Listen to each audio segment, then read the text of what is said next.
Good morning. Or actually, is it, well, good afternoon, everyone. How are you? It's good to see you all here again. As you know, my name is Corey Honey. I'm the sheriff of Butte County. First off, I want to reiterate to everyone that this is an ongoing situation. And yesterday, we lifted the immediate evacuation order and replaced it with an evacuation warning. It's important to remember that this is still an emergency situation. The risk level was reduced to the point where I felt we could allow people back into the area to resume the activities of their day-to-day lives. However, they have to maintain vigilance. They need to pay attention. I will keep going back to, if they haven't already done so, I want them to go to our website, ButteCountySheriffs.com website, and sign up for our mass notification system so that we can push information out to them as needed. In addition to that, it's important for people to be prepared. This is an opportunity for them to get things together so that if the risk level increases and there is a need for us to issue an evacuation order, they'll have the things they need and they'll be able to do that quickly and efficiently. I think it's also important for people to start thinking about or planning where they might go and how they might get there so that we can have avoid some confusion and perhaps make it go even orderly. I'll tell you that that was an incredibly chaotic situation and I was aware of it. And I've talked a lot about how heavy that weighed on my mind and how concerned I was for all of the people who were displaced. But despite how chaotic that was, I'm really proud and thankful of the citizens of Butte County, and I know that my counterparts in other counties would probably share this sentiment. We were able to do that pretty quickly and given the gravity of the situation without any major incidents. The next thing I would like to do is really thank our state and other local law enforcement, public safety, fire service providers. When this happened, we received overwhelming support from the state, from jurisdictions from throughout the California, and we're continuing to receive that support. We will be starting this afternoon, taking the lessons that we learned from this last experience and incorporating them into our contingency planning. And that will include also having resources and assets staged and ready in the event that the threat increases and we need to lift that. As part of that, we have, I'm very, very thankful and very pleased that the governor's office has committed some National Guard troops to us. We have about 150 of them coming into the region. They'll be staying here and they will be available for us to use in whatever capacity we see fit. And it's part of that ongoing effort to support this situation because, as I said, although we've lifted the immediate evacuation order, this is still an emergency situation and we got to pay attention and have the resources on hand to deal with it. Thank you. Good afternoon. Again, Bill Croyle with the Acting Director of the California Department of Water Resources. So I want to start again with expressing our appreciation and the difficulty of the process this community has gone through. So a number of communities reacted based on the information that we provided through the sheriff and his emergency management team. That was an important part of how we minimize the risks to the public. That's why we do our emergency planning, why we have emergency action plans, and that plan was put in place and the community responded. And so, again, the Department of Water Resources, and I thank our state agency and federal agency partners, want to thank and appreciate the effort that the community's gone through, but also we completely understand the difficulty in what that's put this community in. The efforts that we'll be working together with the sheriff and other emergency management partners at the state and federal level will reinforce kind of the activities, the good actions that this community take based on the emergency planning, the communication, and the response to these kinds of situations.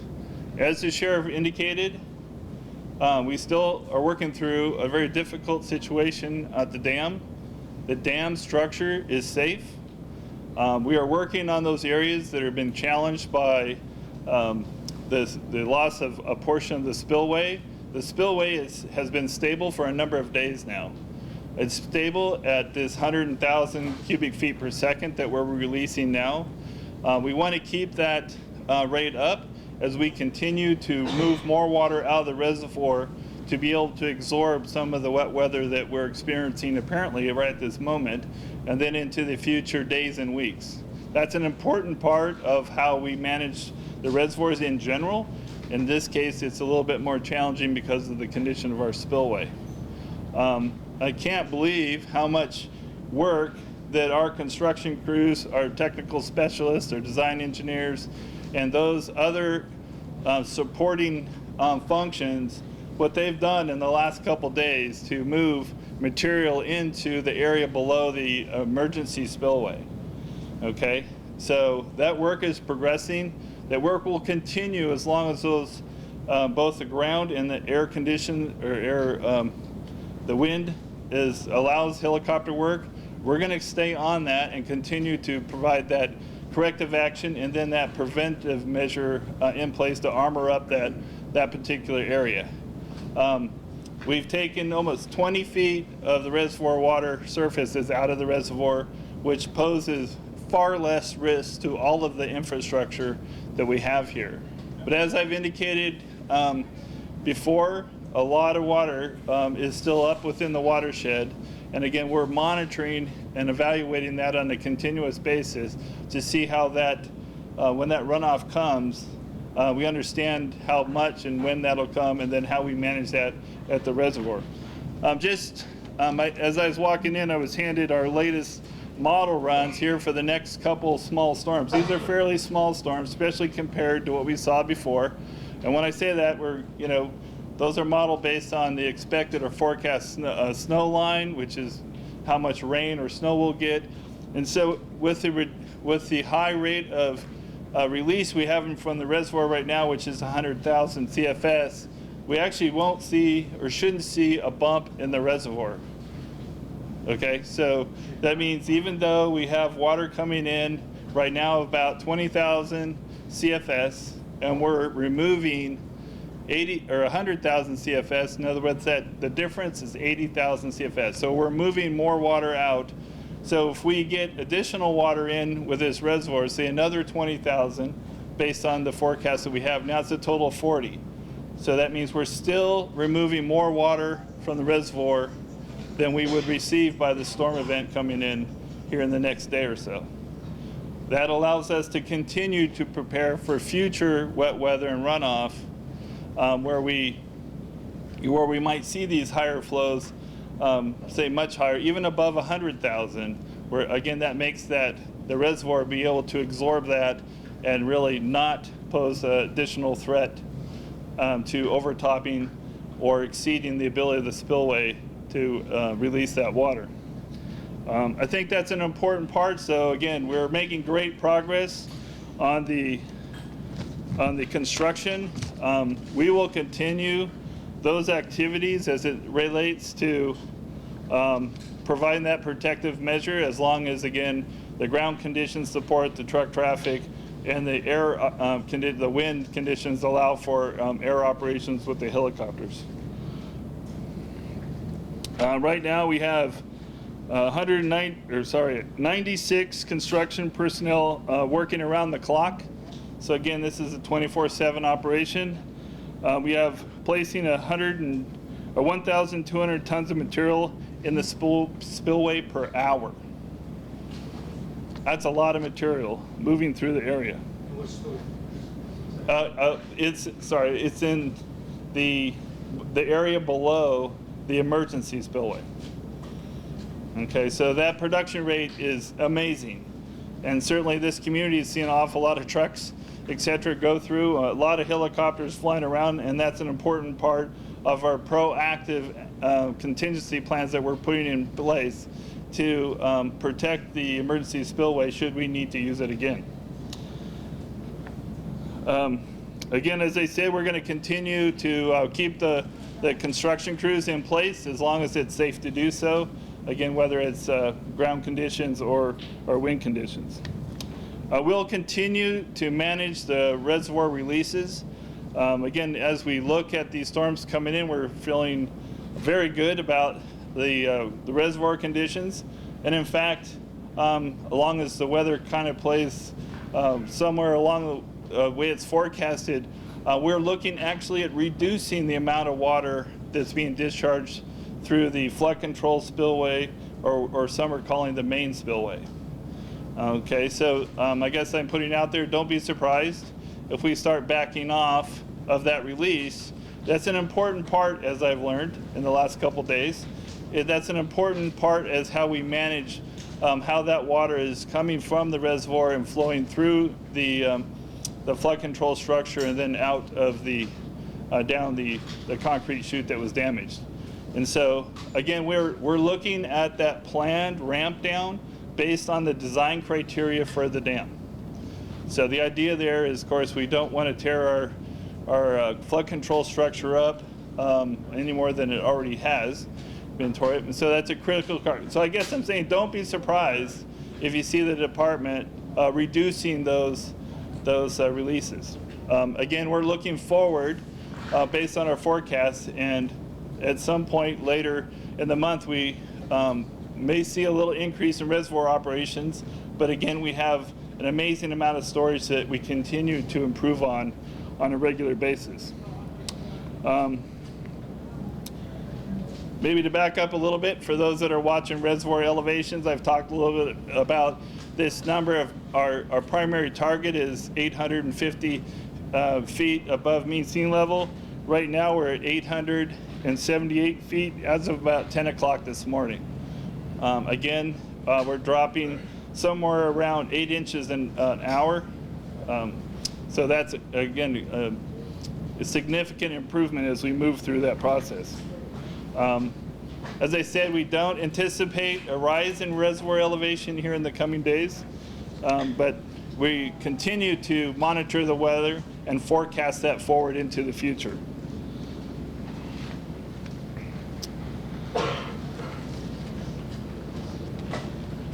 I think that's all covered. Got some time for a couple questions? Yeah, why would you consider reducing the outflows right now from the dam when the water level is going down? Well, we would need, there's the way the flood control structure or the main spillway is designed, there's actually a chute that's carved into solid rock that goes out into the reservoir that we can't actually see. And so even though it looks flat out there because of the water surface, under the water, the landform goes across and then takes a very deep dip right in front of the flood control structure. Okay, so in other words, it's channelized. And if we continue to exhaust or remove water from the reservoir at this 100,000 cubic feet per second rate, then that can affect the rock conditions up front of the flood control structure, and we don't want to compromise that at all. So there's a design model that's, when we have the reservoir elevation at certain limits, they put limits on how much you can discharge at a certain time. And so again, we'll be stepping that down based on the reservoir water surface elevation to make sure that we operate within the design criteria for that flood control structure. Fox right there, right Fox. Ted Land, ABC 10. I'm curious, we're watching these large bags of crushed rock being dropped out there. People at home are wondering, is that the fix? Is that what's going to keep this place safe for the next year, 5 years, 10 years? Or is that more of a short, medium-term solution while you can figure out what to do in the long run? It's a good question. So the bags that are flying around underneath helicopters, as well as there's some buckets that are flying around, is a combination of materials. The rock is being dropped into these erosion areas and filling up that void, and then the buckets carrying grout or shotcrete will be placed in there and kind of glue everything together. As well as there's pumper trucks up there where they can get to. They're using the pumper trucks to inject that grout or that cement in and around those rocks to armor that up. So that'll be part of both the short-term and the long-term fix. So we're continuing to evaluate that site and improving the conditions on the ground to, if we had to use that in the future, we can mitigate the threat or reduce the threat of erosion of that material. I think people are looking at that thinking the water could just wash those things away the way that Well- last weekend is. Well, I mean, that's the amazing with some of the, that's a natural material that we have there, and we're able to look at placing an engineered type structure by a rock base and then gluing that together within that erosion void spaces to make sure that it doesn't go anywhere. Over here with AP. Yeah, can you quantify at all where you expect the inflow to be in the Phoenix storm? So if it's reducing at 8 inches an hour now, where do you expect that to be at the peak of the storm, and what do you expect the cubic feet per second inflow to be? Yeah. So I want to be a little bit cautious about talking about this, right? Because I want to remind people Mother Nature's in the room, right? And so we have a forecast. Forecasts are updated 4 times a day. Okay, so every 6 hours we're updating this and running our models. So when you ask that question, I want to make sure that there's certain error bars. The other day, the storm parked over us for a little longer, and the inflow went up. Over the last couple days, it was warmer, nicer, light winds, and the inflow went down farther. So it goes both ways for us, right? But our models at the moment, based on what was handed to me, we're sitting just about 45,000 CFS coming in. Okay, again, we're releasing 100,000 CFS, so we have a net gain of about 55,000 CFS, and that's why we don't expect to see that bump in the reservoir surface, because we've already made up enough storage space to manage that inflow. And then again, it'll start to drop back off after the storm goes by. So Paul was saying, so you can give us a timeline here. When do you think you'll have your first test with this next round of storms, and you can sort of get an assessment of how well things are holding up, perhaps tomorrow morning, just what? What part holding up? This next storm won't pose a threat to the emergency spillway and the work we're doing there, other than slowing us up a little bit, again, subject to those wet conditions or the effect on air operations. The storm really doesn't have any impact on the the flood control spillway or the main spillway with this inflow. This hydrology coming into this reservoir really won't have any impact. Any concern we have related to the spillway, the flood control spillway or the main spillway, is really related to its stability. So we're pushing a lot of water for a number of days over the end of that structure, and it's holding up very well. But we are monitoring that spillway as well as all the other little pieces that we have in place to make sure that if anything's starting to change, we're aware of that right away. We're assessing the truck traffic, how they're getting in and out of the facility, the rate and placement of certain kinds of rock and grout. We're monitoring the debris pile at the bottom of the hill, and we're monitoring again the structure, the main spillway or the flood control spillway as it moves down the hill. That information is being monitored by eyes, humans, cameras, and occasionally a drone will fly to get up a little closer information for those areas that is too dangerous for us to put people in. All that information comes back to our monitoring team. It's vetted by our safety team, and is brought up to our incident command to make sure that we're all informed. And if there's a changed condition, then we're informed. And if there's a situation that develops, we have an opportunity to hit the red phone and so that myself, the sheriff, and our CAL FIRE IC can evaluate that information very quickly and respond appropriately. Right now, I'm really happy with the function of the structures we have in place, the production of the mitigation measures that are being in place.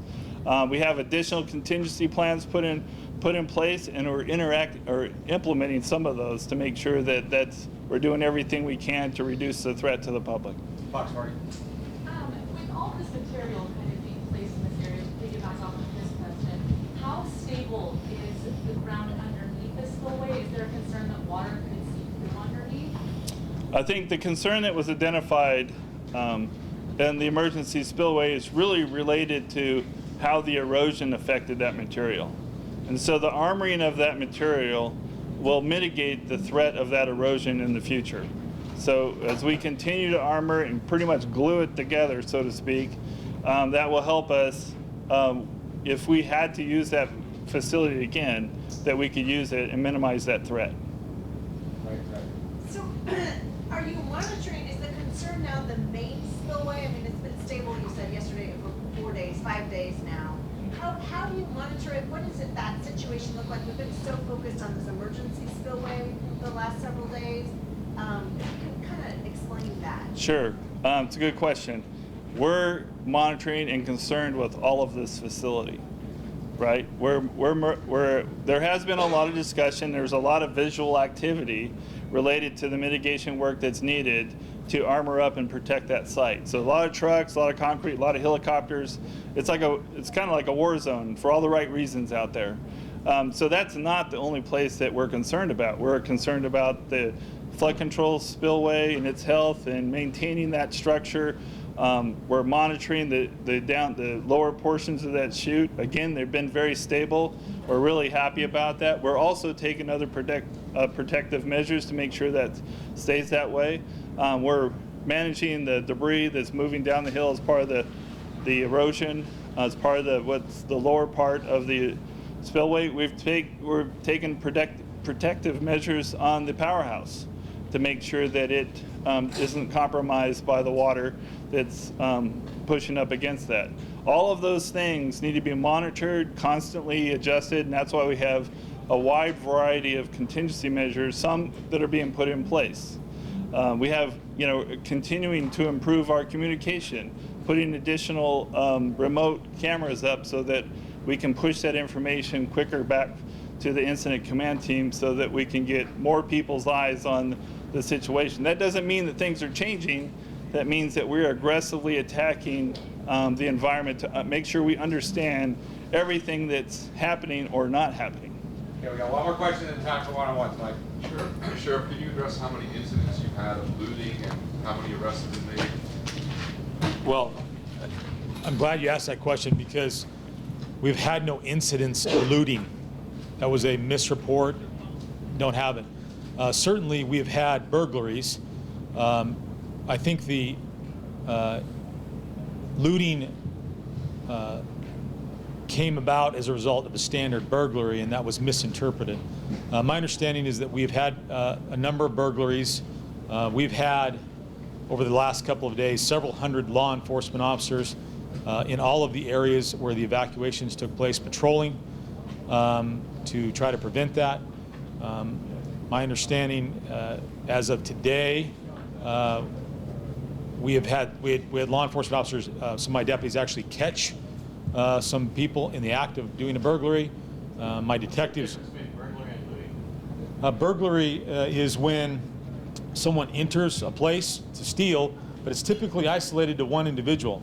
Looting is when you have a bunch of people break into, for example, a business and completely empty it out.